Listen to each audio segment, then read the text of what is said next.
अरविंद केजरीवाल जी की एक महत्वाकांक्षी योजना जिसका नाम है जय भीम योजना। साथियों, दिल्ली के अंदर कोई भी गरीब का बच्चा, चाहे वो SC ST हो, OBC हो, चाहे EWS कोटे का हो, अगर उसके अंदर प्रतिभा है और वो पढ़ना चाहता है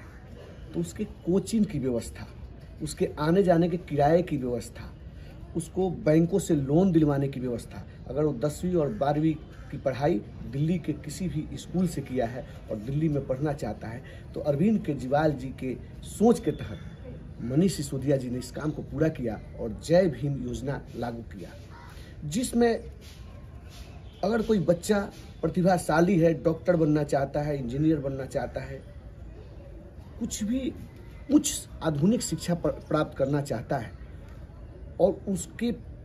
पढ़ाई में सिर्फ एक व्यवधान है कि उसके माता पिता गरीब हैं, तो उस सपना को पूरा करने के लिए अरविंद केजरीवाल जी ने यह योजना लागू किया और दिल्ली में बहुत ही बेहतरीन रूप से यह चलता है, जिसमें माता पिता को किसी बाबुओं के दफ्तर में चक्कर नहीं काटना पड़ता, बल्कि उनका बच्चा 10वीं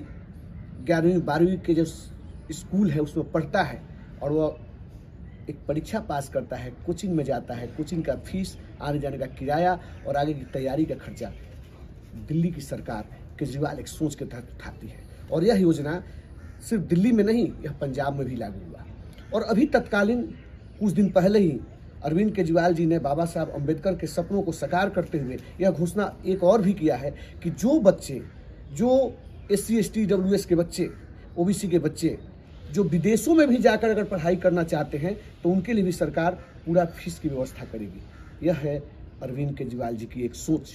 इस सोच को मजबूत करने की जरूरत है और आने वाले समय में यह सोच दिल्ली से निकलकर देश तक पहुंचे, इसलिए दिल्ली में मजबूत करने की जरूरत है। आपका सहयोग और साथ चाहिए। बहुत बहुत धन्यवाद। नमस्कार।